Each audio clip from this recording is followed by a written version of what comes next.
성경은 지혜로운 인생을 향해서 이렇게 규정을 합니다. 잠언 9장 10절을 보면 여호와를 경외하는 것이 지혜의 근본이요 거룩하신 자를 아는 것이 명철이니라고 말씀합니다. 그러므로 사람이 하나님을 인정할 때, 그리고 그 인정하는 하나님의 말씀을 따라 순종하며 주님을 경외하며 살아갈 때 성경은 그러한 사람, 그러한 인생을 지혜로운 사람, 지혜로운 인생이라고 말씀하는 것입니다. 천지 만물을 창조하신 이가 존재한다는 것과 그분이 아들 예수 그리스도를 이 땅에 보내셔서 문영혼들을 구원하신다는 이 복음을 인정하고 받아들이고 이 복음을 따라 살아가는 자야말로 이 세상에서 가장 지혜로운 사람이라고 할 수 있겠습니다. 반면에 성경에서는 어리석은 자에 대해서도 분명하게 말씀합니다. 오늘 본문에서 말씀하는 바와 같이 어리석은 자는 그의 마음에 이르기를 하나님이 없다 하는도다. 그들은 부패하고 그 행실이 가증하니 선을 행하는 자가 없도다. 이 말씀대로입니다.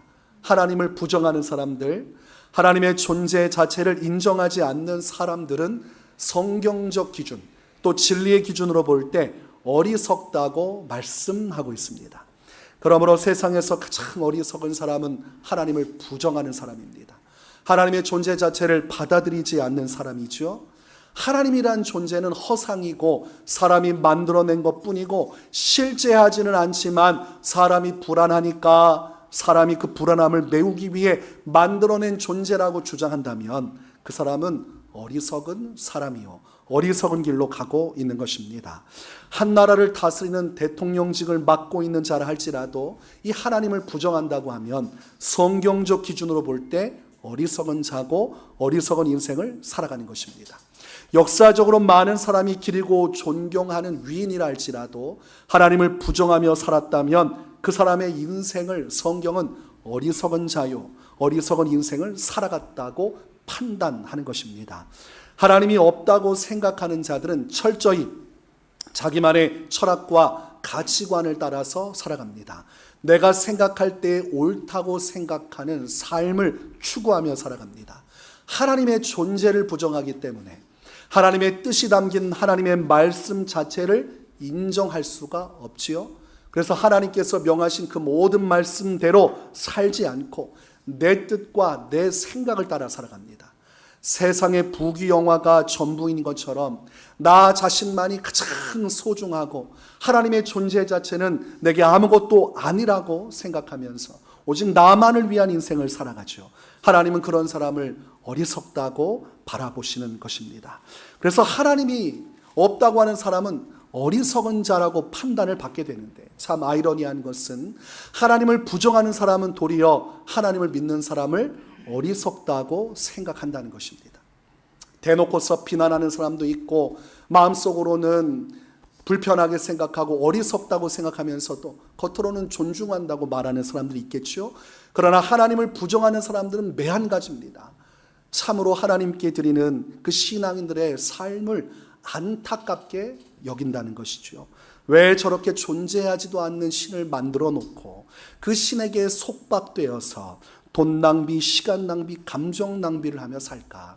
차라리 짧은 인생 자기 자신을 위해 살면 그나마 삶이 더 행복할 텐데 왜 자기 자신이 그 신이라는 존재에 매여서 자기의 행복을 위해 신을 찾는다고 하면서 결국은 거기에 얽매여 고통스럽게 살아가지 않는가? 이렇게 생각을 한다는 것이죠. 어리석은 자가 지혜로운 사람을 향해서 어리석다고 말하니 참으로 앞뒤가 맞지 않는 것입니다. 그러나 우리는 성경 말씀의 기준으로 해서 생각을 해야 합니다. 성경 말씀은 하나님을 부정하는 사람을 어리석다고 말씀하고 있고 그 이유는 하나님께서 살아 계시기 때문입니다. 하나님께서 살아 계시지 않는다면 하나님을 부정하는 사람이야말로 지혜롭다고 할 수 있지만 하나님이 존재하시기 때문에 하나님을 부정하는 자들은 어리석은 사람이 될 수밖에 없습니다. 하나님이 존재하시는 한 영원히 어리석을 수밖에 없습니다. 하나님의 존재에 대해서 이사야 45장 5절과 6절은 이렇게 말씀합니다. 나는 여호와라 나 외에 다른 이가 없나니 나밖에 신이 없느니라. 너는 나를 알지 못하였을지라도 나는 내 띠를 동일 것이요 해 뜨는 곳에서든지 지는 곳에서든지 나밖에 다른 이가 없는 줄을 알게 하리라. 나는 여호와라, 다른 이가 없느니라. 하나님께서는 계속해서 성경 말씀을 통해 자기 자신을 계시하고 계십니다. 나는 살아있고 존재하고 영원하며 나 외에 다른 신은 존재하지 않는다고 말씀하십니다. 오직 하나님만이 유일하신 신이고 그 하나님만이 모든 만물을 다스리고 계심을 말씀하고 있습니다. 시대가 흐르고 사람들은 저마다 자신의 인생을 살다가 죽습니다. 세대와 세대가 흘러가면서 이전 세대를 기억함이 없습니다. 사람은 한 세대 살다가 죽기 때문에 그 이전 세대에 대해서 추억하고 역사적 기록으로 남긴다 해도 결국은 큰 관심이 없어요. 여러분, 우리 한국사에 대해서 얼마나 알고 계십니까? 우리가 수업 시간에 배운 아주 작은 지식 외에는 여러분이 그거 붙들고 의지하고 그 과거 우리의 선조들의 삶을 기념하며 살아갑니까? 안 그렇죠? 주어진 한 세대의 짧은 생활, 내 인생 살기도 바쁜데 지나간 과거의 일들 언제까지 그 붙들고 살아갑니까? 그러므로 사람은 한 세대 자기 인생 살다가 끝나는 것이죠. 그러나 그 수많은 세대가 태어나고 죽고 하는 모든 세대 속에서 변함없이 이 땅을 다스리는 분은 하나님이십니다. 하나님의 통치는 계속되고 있는 것이죠. 그 하나님께서 모든 만물을 다스리고 생사화복을 주관하고 계신데 그 찰나와 같은 한 세대를 살면서 하나님은 없어 하다가 또 죽고 또 사라지고 육신은 또 허물어지고 그런 일들이 계속 반복되니 하나님 보시기에 얼마나 어리석습니까? 짧은 인생, 정말 찰나와 같이 흘러가는 인생, 하나님 존재 자체를 부정하고 없다 하며 내가 가장 지혜롭다 외치며 살지만 하나님 보실 때는 안타까울 수밖에 없습니다. 출애굽기 3장 16절에서 하나님께서는 모세를 만나 주십니다. 그리고 모세에게 하나님의 사명을 주십니다. 그때 하나님께서 말씀하시는 내용이 기록되어 있어요. 너는 가서 이스라엘의 장로들을 모으고 그들에게 이르기를 여호와 너희 조상의 하나님 곧 아브라함과 이삭과 야곱의 하나님이 내게 나타나 이르시되 내가 너희를 돌보아 너희가 애굽에서 당한 일을 확실히 보았노라. 하나님께서 자신을 모세에게 계시하여 주시고 자신이 누구인지를 나타내는 그때에 하나님께서 자신을 표현하는 표현 방식이 중요합니다. 하나님께서는 자신을 아브라함과 이삭과 야곱의 하나님이라고 말씀하셨어요. 아브라함의 시대, 이삭의 시대, 야곱의 시대가 다 지나갔어요. 지금 하나님께서 말씀하시는 것은 모세 시대입니다. 모세는 아브라함과 이삭과 야곱을 만난 적이 없습니다. 그들과 동떨어진 참으로 오랜 후 아브라함 시대의 400년 이후에 애굽에서 출애굽할 것을 하나님께서 예고하신 아주 오랜 기간이 흐른 후에 모세가 하나님을 만났습니다.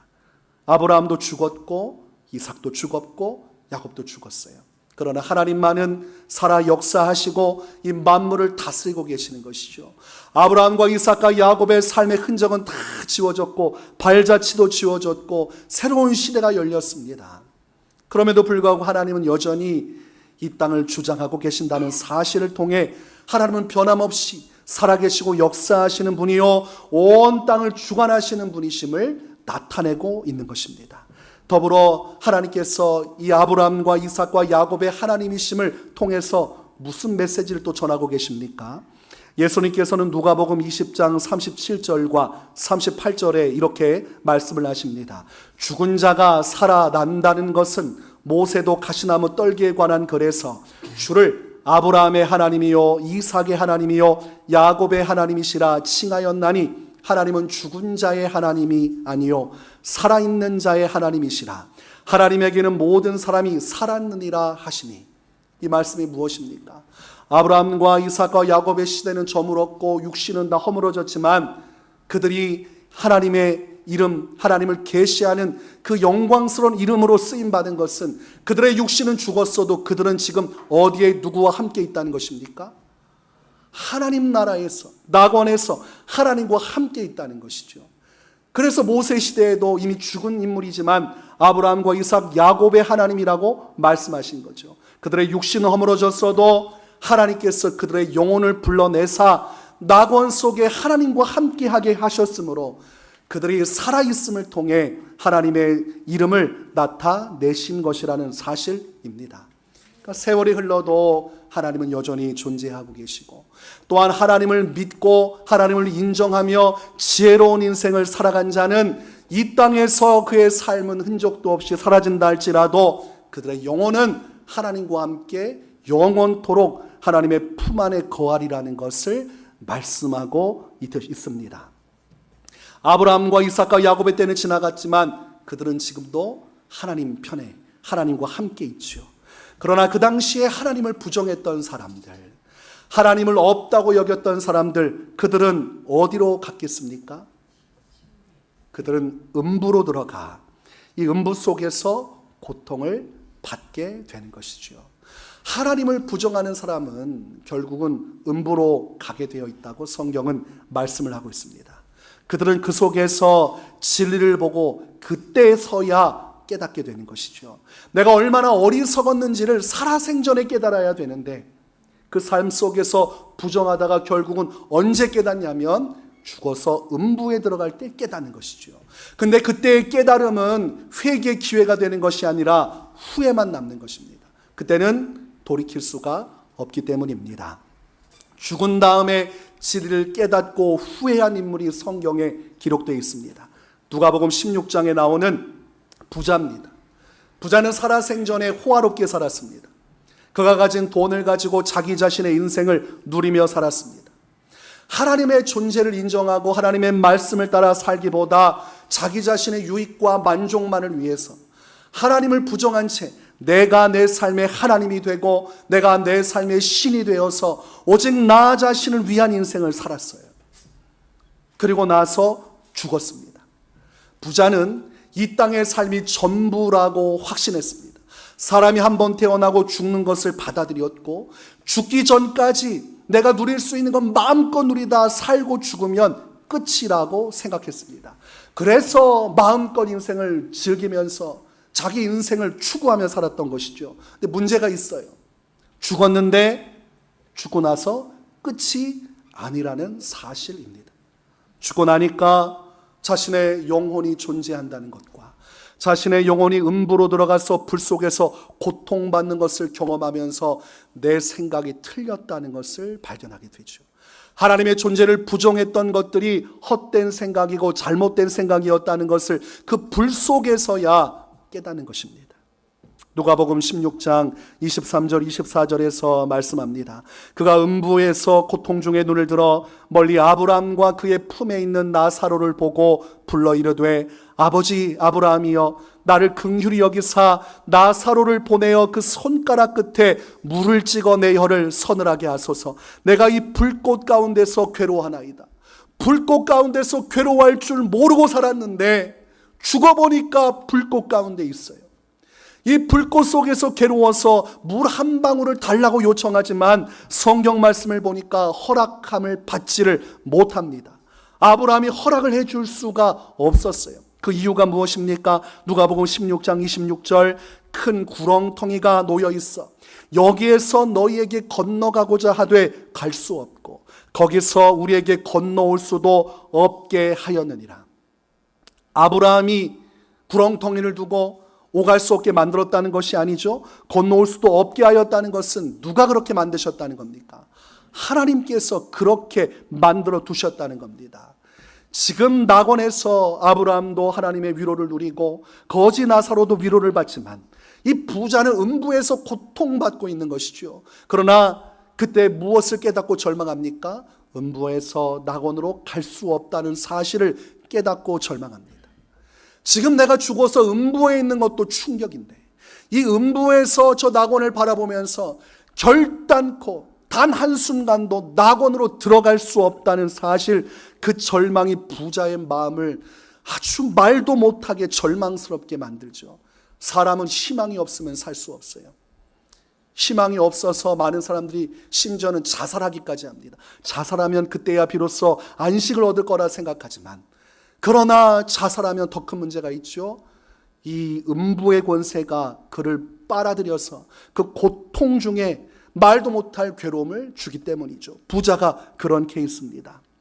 그리고 부자가 왜 음부에서 고통받는지 아브라함이 분명히 이야기합니다. 누가복음 16장 25절에 너는 살았을 때에 좋은 것을 받았고 나사로는 고난을 받았으니 이것을 기억하라. 이제 그는 여기서 위로를 받고 너는 괴로움을 받느니라. 너가 살아온 삶 때문에 그렇다. 너가 하나님을 부정하고 하나님의 말씀을 저버리고 내 마음대로 살았더니 이제는 그 값을 치룰 때가 되었느니라. 너는 하나님을 위한 고난도 하나님을 위한 사명도 다 부정하고 하나님의 존재를 부정하며 내 마음대로 살았지 않느냐. 그러나 하나님은 살아계시고 그분은 역사하시는 분이시니 너의 불신과 불순종의 대가를 이제서야 너가 치르게 된 것이니라. 명확하게 설명을 합니다. 부자가 할 말이 없어요. 하나님이 살아계시다고 하고 정말로 살아계시기에, 그리고 자신은 음부에 들어와서 고통을 받고 있기에 더 이상 할 말이 없습니다. 세상 살이할 때는 하나님이 계시지 않다고 말하면 그만이었는데 죽어보니까 하나님이 살아계신 것을 자기가 불 속에서 겪고 있으니 부정할 수가 없고 자기가 그 현실을 벗어날 수도 없으니 그냥 받아들일 수밖에 없습니다. 그러니 그는 영원한 고통 속에서 헤어나올 수 없는 괴로움 속에서 세세토록 고통을 받을 수밖에 없는 것입니다. 오늘날도 하나님의 존재를 부정하는 사람들, 하나님의 말씀을 인정하지 않는 사람들, 그들은 모두가 다 지금 이 부자의 길을 걷고 있는 것입니다. 그렇게 살다가 죽으면 이 세상 모든 것들이 끝나면 내 삶이 끝난다고 여기지만 절대로 그렇게 끝나지 않습니다. 이 하나님의 영원한 생명, 그리고 하나님의 영원한 천국과 지옥 앞에서 누가 어리석은 자입니까?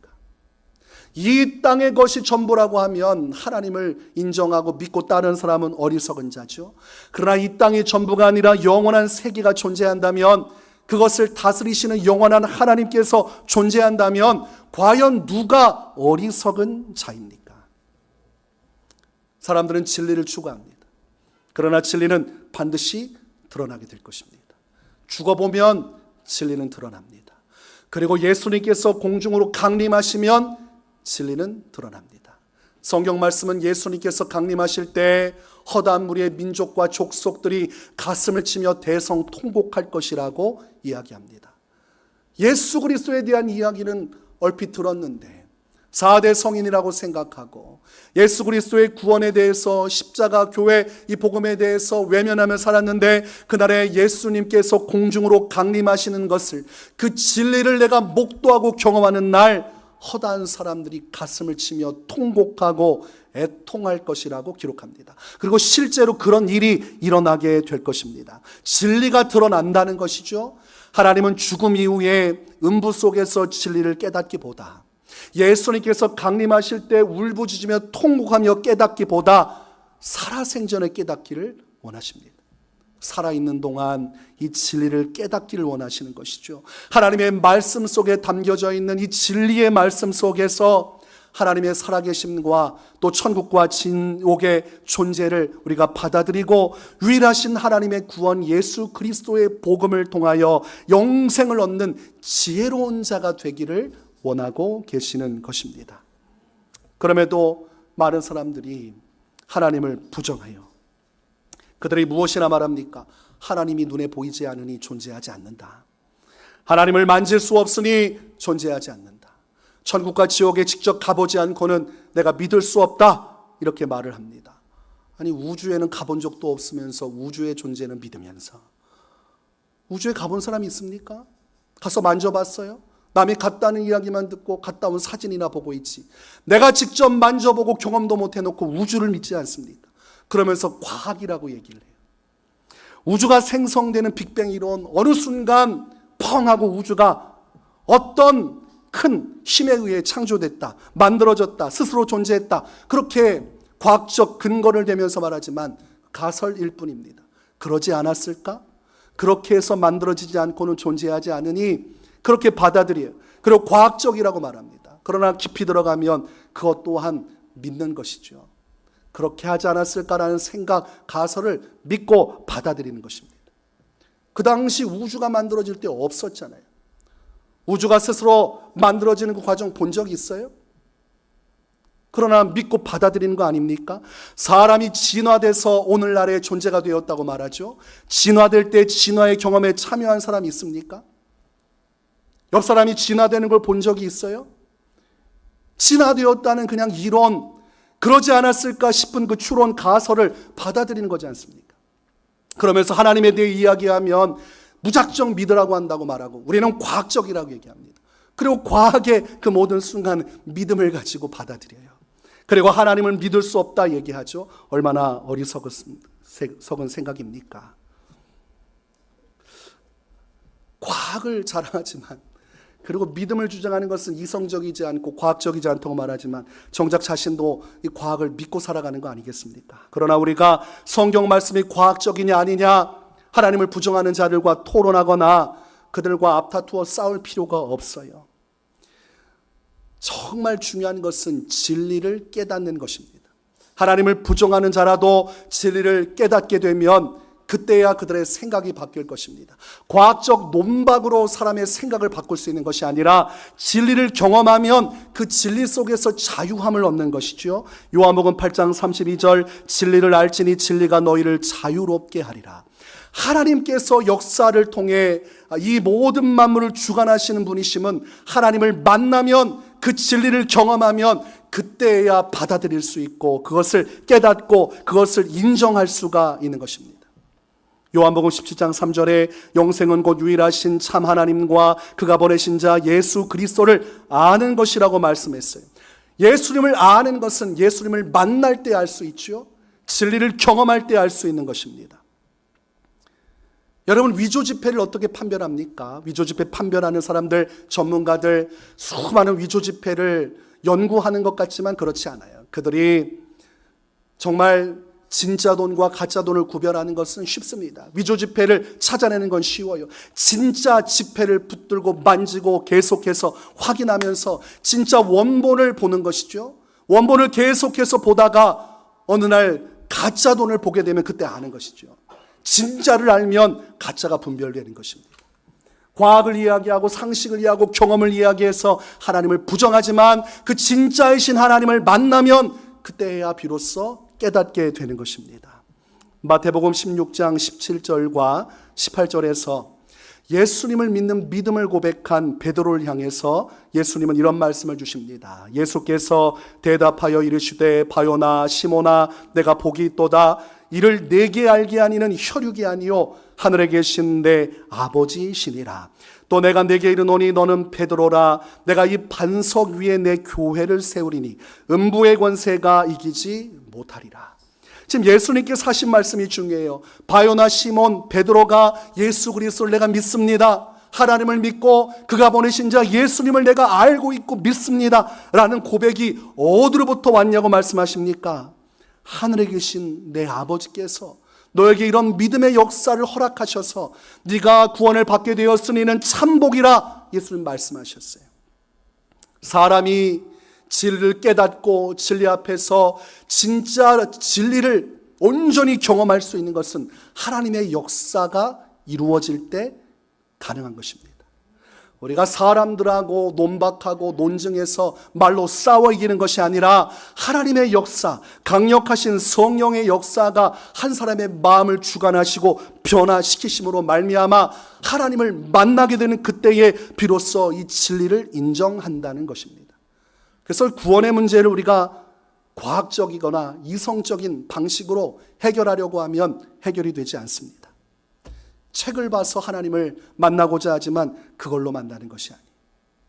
우리 하나님의 은혜가 임해야 되는데 그 하나님의 구원의 역사, 하나님을 만남으로 깨달아 진리를 통해서 이 세상의 이론들, 하나님이 없다고 말하는 모든 과학적인 논증과 그 모든 주장들이 헛되다는 것을 깨닫는 것은 하나님의 역사가 있어야 되는데 그 일을 이루시는 분이 성령이시요 사람 안에 들어가서 바람과 같이 역사하심으로 한 사람이 믿음을 가지고 거듭나는 신비한 일을 성령께서 행하신다고 예수님은 니고데모에게 말씀하셨습니다. 그런 역사가 어떻게 일어나는가?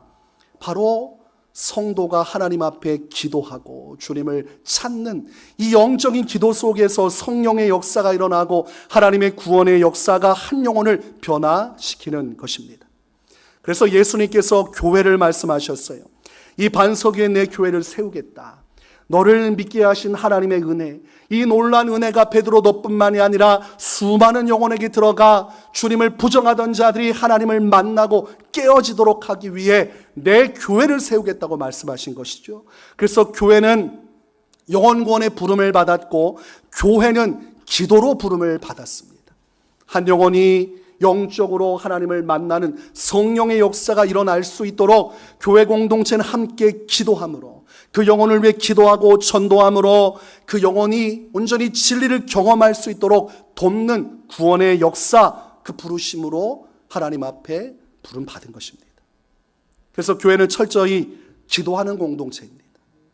교회에서 기도를 빼면 사명에 합당하지 않습니다. 오늘날 교회에서 기도를 많이 빼죠. 기도하는 것을 힘들어하기 때문이에요. 기도하는 동안 그 과정 속에서 힘들고 지치고 기다려야 되고 인내해야 되고 당장 눈에 보이는 것이 없으니까 기도를 빼요.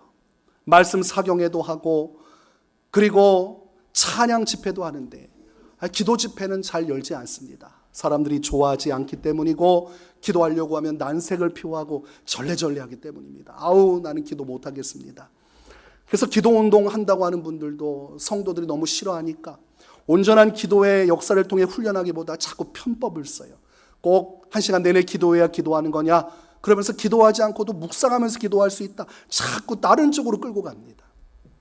그러나 우리가 분명히 알아야 될 것은 교회는 기도해야 영혼 구원의 일을 이룰 수 있다는 것입니다. 한 영혼이 변화되는 것은 하나님의 역사가 임해야 하고 기도할 때 그 역사가 일어나기 때문에 우리는 기도해야 하는 것입니다. 사도행전 16장에 보면 바울과 실라가 아시아에서 복음을 전파하고자 하지만 성령께서 막으십니다. 그리고 바울에게 환상을 보여주셔서 마게도냐로 가게 하십니다. 그곳에서 복음을 전하다가 귀신 들린 여종을 만나게 되고 이 여종이 쫓아다니면서 계속해서 회방을 놓으니 복음을 전하기가 어려웠어요. 그래서 바울과 실라가 그곳에서 이 귀신을 명해서 쫓아내버렸습니다. 그런데 이 여종 안에 들어있던 귀신이 점보는 귀신이었어요. 귀신마다 역사하는 것이 달라요. 어떤 귀신이 들어가면 음란의 영이라서 사람을 가늠케 하고 더럽고 추악한 정욕을 따라 살게 하고, 어떤 귀신은 들어가서 도박하게 만들고, 어떤 귀신 들어가서 술 주정뱅이를 만들어버리죠. 또 이 여종에게 들어간 귀신은 점보게 하는 귀신이에요. 근데 이 귀신이 나가고 나니까 여종이 점을 볼 수가 없어요. 단 하나도 맞출 수가 없었습니다. 그러고 나니까 이 여종을 통해서 점을 보게 해서 돈 벌던 그들의 주인이 고발을 해버립니다. 귀신이 있다가 나갔는데 그것을 법적으로 어떻게 처벌합니까? 귀신의 존재 자체를 증명할 도리도 없고 이 나간 것을 뭐로 증명할 것이고 나갔다 한들 그게 왜 법적인 책임이 있습니까? 그런데 이 고관들이, 이 관리들이 참 부도덕한 사람이고 불의한 사람들이에요. 자기 지역에 있는 자기 사람들이니까 그 편을 들어서 외지인인 바울과 실라를 매질을 해서 때리고 감옥에 가두어 버립니다. 법적으로 문제가 있다는 것이 판단된 다음에 그에 합당한 처벌을 내려야 되는데 그냥 잡아가지고 때리고 일단 감옥에 넣은 것이죠. 온몸이 아프고 고통받는 그 밤에 바울과 실라가 감옥에서 한 것이 있습니다. 무엇을 했을까요? 기도했고 찬송했습니다. 지금 이 복음의 여정 속에서 가장 중요한 것이 무엇인지를 바울과 실라는 알고 있죠. 하나님 나라 구원의 역사를 위해서 기도를 쉰다면 이 복음의 역사가 온전히 이루어지지 않는다는 것을 이들은 알고 있어요. 그래서 아무리 억울하고 아프고 괴로워도 기도를 멈출 수는 없었습니다. 이 기도 속에서 성령의 능력이 임하사 문영혼들의 마음속에 있는 하나님을 부정하고 싶은 마음들, 그리고 불의하고 불법한 마음들이 변화되어 예수 그리스도를 믿고 회개하는 이 하나님 아버지의 능력이 나타나려면 기도가 필수적으로 필요하기 때문이죠. 그래서 사도행전 16장 25절에서 한밤중에 바울과 실라가 기도하고 하나님을 찬송하며 죄수들이 듣더라고 말씀합니다. 아무도 그들을 주목하지 않고 도리어 겁박하고 때리고 박해하는 그 순간에도 바울과 실라는 영혼 구원을 위하여 하나님 아버지 앞에 깨어 기도하며 이 복음의 역사를 위해서 최선을 다하게 됩니다.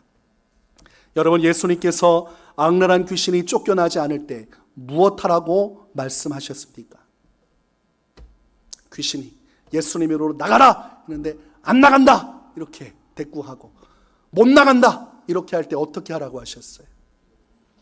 기도하라고 하셨습니다. 기도 외에 다른 것으로는 이런 종류가 나갈 수 없느니라. 예수님의 이름으로 명할 때 즉각 나가는 귀신도 있지만 그럼에도 불구하고 끝까지 저항하고 안 나가는 종류의 귀신들도 있어요. 그럴 때는 계속 나가라 나가라 나가라, 계속 나간다 못 나간다 나간다 못 나간다 1시간 2시간 할 것이 아니라 예수님께서 방법을 알려주셨어요. 기도하면 자기가 알아서 스스로 도망가게 될 것이다. 이것은 무엇을 의미합니까? 영적으로 기도가 얼마나 막강한 능력이 있고 그 기도를 통해 하나님께서 역사하시는지에 대한 분명한 메시지를 담고 있는 것입니다. 나가지도 않고 그렇게 완강하던 귀신이라 할지라도 기도의 능력이 임하면 하나님의 성령의 강력한 역사하심 속에 결국은 다 포기하고 머물고 싶은 이 영혼 속에 들어가 이 영혼인 것처럼 내가 이 영혼의 인생을 차지하고 마음껏 누리고 싶은 마음이 강해도 결국은 성령의 불이 떨어지니까 마귀가 도망가는 것이죠. 기도가 얼마나 중요한지를 깨닫게 하는 것입니다. 그러므로 사람이 하나님을 부정하고 하나님을 받아들이지 않는 것도 우리는 육적인 관점에서만 보면 안 됩니다. 영적인 관점에서 볼 수 있어야 돼요. 사탄 마귀가 한 영혼이 예수님을 믿지 못하도록 회방한다는 사실을 여러분은 알고 있어야 합니다. 나는 하나님 앞에 부름받은 자로서 나의 인생의 사마리아 여자에게 찾아가 그 우물가에서 피곤하심에도 불구하고 예수님께서 그 사마리아 여인에게 복음을 전한 것과 같은 인생을 살아야 하죠. 우리가 복음을 전함에도 불구하고 애매한 자세로 취하고 온다고 하고 안 오거나 믿겠다고 했다가 안 믿겠다고 하거나 또는 부정하는 자들 그대로 내버려 둘 수 없죠. 강권하여 우리 하나님 아버지께 인도하는 그런 정말 목자의 심정으로 최선을 다하는 우리의 복음의 노력이 필요합니다. 그러나 그것이 전부가 아니죠. 무엇이 병행되어야 합니까? 기도가 병행되어야 합니다. 에베소서 6장 12절 우리의 씨름은 혈과 육을 상대하는 것이 아니요 통치자들과 권세들과 이 어둠의 세상 주관자들과 하늘에 있는 악의 영들을 상대함이라. 전도하는 것도 그 사람 마음 설득해서 논리적으로 그 사람 마음을 변화시켜서 예수님 믿게 하는 건 줄 알았는데 성경은 그게 아니라는 거죠. 성경은 사람이 예수님 믿고 구원받는 진리의 영역은 하나님의 구원의 영역이라 하나님께서 역사해 주셔야 되고 성령께서 역사해 주셔야 되고 그 역사는 기도 속에 이루어지는 것이고 또한 실제로 한 사람이 복음을 받아들이지 못하는 완고한 마음 그 어리석음의 그 깊이에는 무엇이 역사하고 있다는 겁니까? 어둠의 권세가 역사하고 있다는 것이죠. 한 영혼이 예수님 믿어 구원받는 일은 사탄 마귀가 가장 두려워하고 가장 미워하고 증오하는 것입니다. 이 세상을 통치하는 것이 악한 마귀요 그의 졸개 귀신들이라고 에베소서는 분명히 말씀합니다. 실제로 우리는 사람과 싸워 그들을 이기는 자들이 아니라 성도는 어둠의 권세와 싸워서 이겨서 문영혼들을 구원케 하는 자라고 말씀하고 있습니다. 그러므로 누군가가 예수님을 믿고 구원받도록 하기 위해서는 영적인 시각을 가지고 봐야 한다는 것이죠. 내가 저 영혼에 다가가서 복음을 열정적으로 전하는 것 참 중요하지만 저 영혼 주변의 역사는 악의 영들, 절대로 예수 그리스도를 믿는 믿음으로 들어가지 못하도록 회방하는 역사가 있다는 사실을 인지한다면 우리는 기도할 수밖에 없습니다. 영적인 이 세계에 대해서 우리가 너무나 간과하기 때문에 기도하지 않고 전도하거나 기도하지 않고 영적인 일을 이루려다가 큰 코를 다치죠. 복음 전하러 갔다가 복음 전하기 위해 간 사람한테 비난을 받고 엄청난 모욕을 당하면서 어떤 생각을 합니까? 내가 부족한가 보다. 내가 전도에 은사가 없나 보다. 여러분, 전도에 은사가 어디 있습니까? 전도는 사명이지 은사가 아닙니다. 전도는 누구나 할 수 있는 것입니다.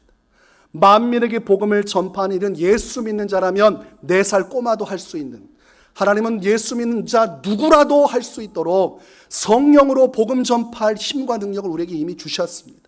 뭐 은사를 따로 받아가지고 그 은사를 받아야 하고 나는 은사가 없으니까 못하는 거 아니에요.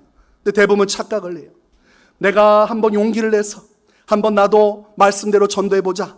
그리고 그냥 가서 편한 마음으로 사랑하는 마음으로 전도했다가 마귀가 막 공격하면 기겁을 하고 나는 평생 전도에 은사가 없으니까 전도하지 말아야지.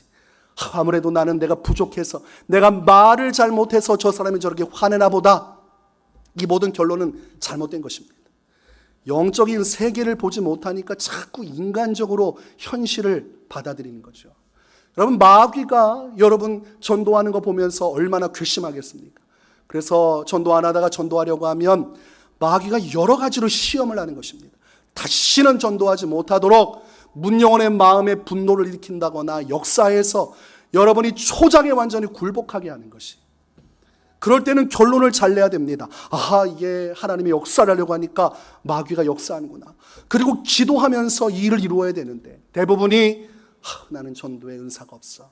그리고 전도는 나중에 이 사람이 준비되면 해야지. 당분간 하지 말겠다. 그리고 세월은 흘러가고 또 전도하려고 하면 막상 또 두렵고 무서워서 전도를 못하니 누가 결국은 승리한 겁니까? 그렇게 되면 마귀가 승리한 거죠. 그릇된 결론을 내는 것이죠. 우리가 새벽 예배도 마찬가지.